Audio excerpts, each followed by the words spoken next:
Assalamualaikum warahmatullahi wabarakatuh. Perkenalkan, nama saya Lutfi Ratulasana, saya dari kelas 3A Akuntansi Manajerial Politeknik Negeri Samarinda. Nah, dalam pertemuan kali ini kita akan mereview materi mata kuliah Pengauditan 1 bab 6, yakni tentang pengujian pengendalian dan pengujian substantif. Pembahasan yang akan kita bahas pertama ialah pengertian pengendalian internal. Menurut SAE 1 Section 320, pengendalian internal terdiri atas struktur organisasi dan seluruh metode yang dikoordinasi dan pengukuran yang ditetapkan dalam suatu bisnis untuk melindungi aktiva, pengecekan keakuratan dan keandalan data akuntansi, meningkatkan efisiensi operasional dan mendorong ditaatinya kebijakan manajemen yang telah ditetapkan sebelumnya. Selanjutnya, tujuan pengendalian internal itu ada 4. Yang pertama, menjaga kekayaan organisasi. Kedua, menjamin keandalan data akuntansi. Yang ketiga, meningkatkan efisiensi kinerja. Dan yang terakhir ialah mendorong dipatuhinya kebijakan manajemen yang telah disepakati sebelumnya.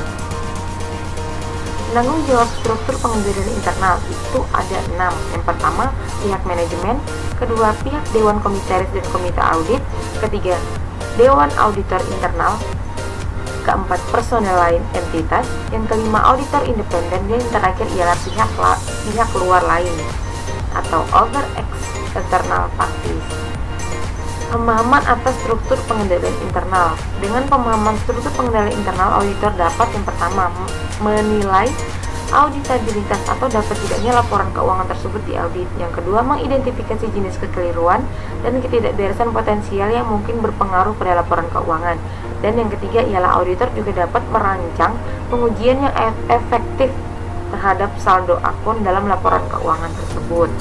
Selanjutnya, prosedur untuk menghimpun pemahaman pengendalian internal itu ada 5. Yang pertama, menelaah pengalaman sebelumnya dengan klien.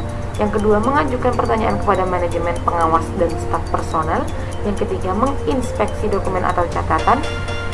Yang keempat, mengamati kegiatan dan operasi entitas.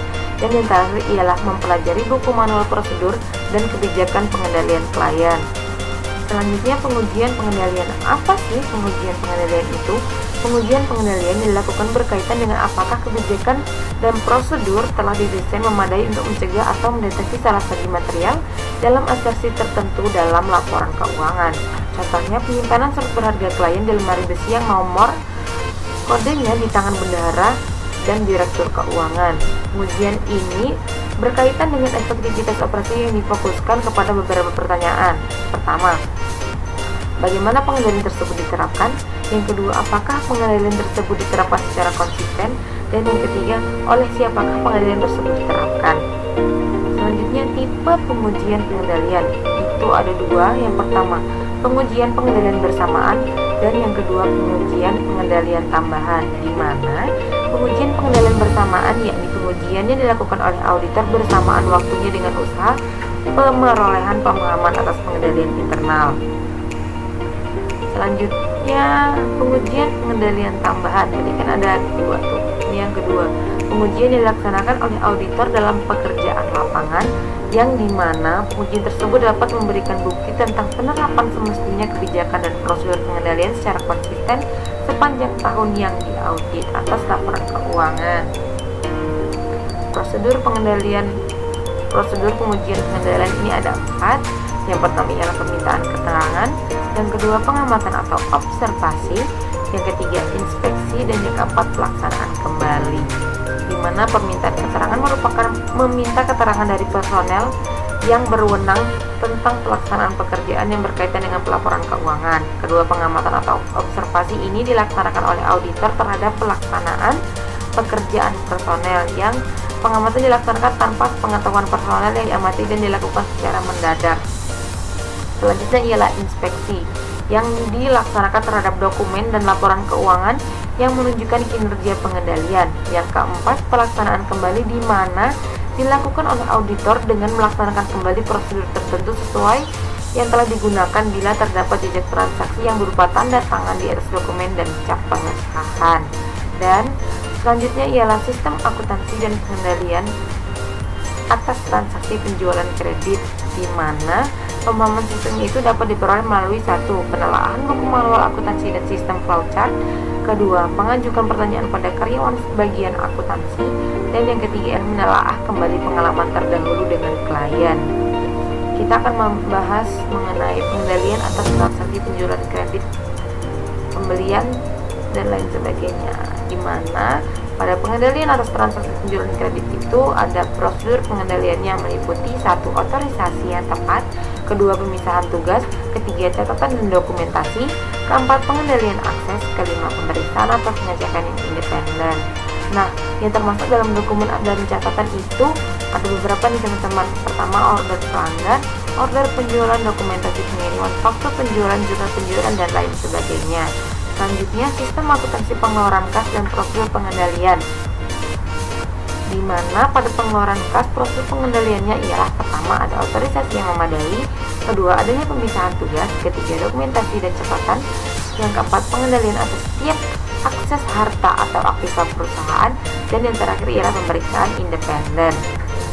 Selanjutnya pengendalian internal transaksi pembelian, di mana memiliki prosedur pengendalian 1. Permintaan pembelian, order pembelian, laporan penerimaan barang, faktur dari pemasok, voucher, ringkasan voucher, dan lain sebagainya.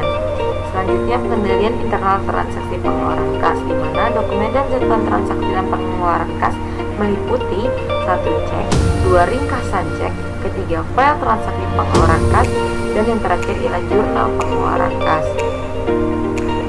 Pembahasan selanjutnya ialah pengujian substantif. Apa sih pengujian substantif itu? Pengujian substantif merupakan prosedur audit yang dirancang untuk menemukan kemungkinan kesalahan moneter atau kesalahan angka yang secara langsung mempengaruhi kewajaran penyajian laporan keuangan. Nah, di sini kesalahan moneter atau kesalahan angka itu ada beberapa penyebab, diantaranya 1. Penerapan prinsip akuntansi berlaku umum di Indonesia, yakni di mana adanya kesalahan penerapan prinsip akuntansi berlaku umum bisa berakibat angka pendapatan penjualan dalam laporan laba rugi menjadi lebih rendah atau lebih tinggi dari seharusnya. Yang kedua, tidak diterapkannya prinsip akuntansi di Indonesia, di mana dengan tidak diterapkannya prinsip akuntansi yang berlaku umum di Indonesia tersebut dapat mengakibatkan pemakai laporan keuangan salah dalam membuat keputusan. Yang ketiga, ketidakkonsistenan dalam penerapan prinsip akuntansi yang berlaku umum di Indonesia. Yang keempat, ketidaktepatan pisah batas pencatatan transaksi. Ini contohnya penjualan di tahun 2011 dicatat sebagai penjualan tahun 2012, seperti itu. Yang kelima ialah perhitungan atau terjadinya kesalahan perhitungan dalam penyajian angka karena kesalahan pekerjaan kreditar.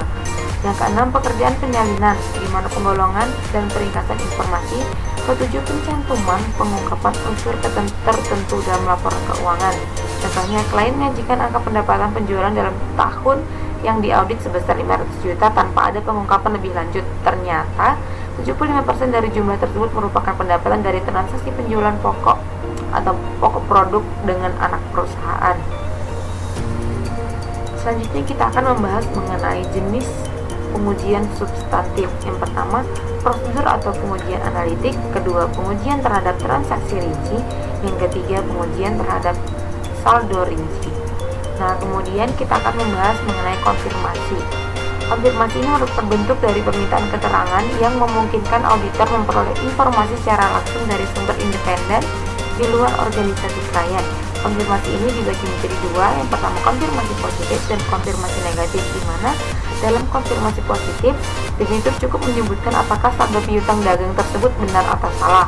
Sedangkan di konfirmasi negatif, debitur cukup menjawab atau mengembalikan surat konfirmasi apabila saldonya salah.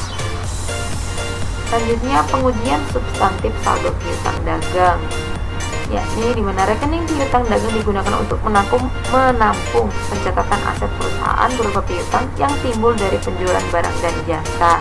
Rekening yang berkaitan erat dengan piutang dagang adalah rekening penjualan. Terus dalam pelaksanaan pengujian substantif piutang dagang, auditor terutama mengandalkan bukti yang diperoleh dari konfirmasi dan menelaah dokumentasi yang telah dilakukan perusahaan klien. Selanjutnya, prosedur pengujian substantif piutang dagang, di mana ada beberapa prosedur nih teman-teman. Yang pertama, prosedur inisial atau prosedur awal. Kedua, menerapkan prosedur analitis.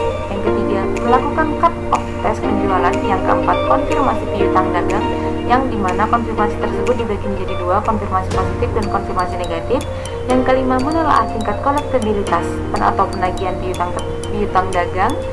Dan yang terakhir ialah membandingkan presentasi laporan dengan prinsip akuntansi yang berlaku umum, yang dimana penyajian saldo piutang dagang yang tepat meliputi identifikasi dan klasifikasi piutang dagang dalam neraca dan pengakuan pendapatan maupun rugi piutang tak tertagih dalam laporan laba rugi.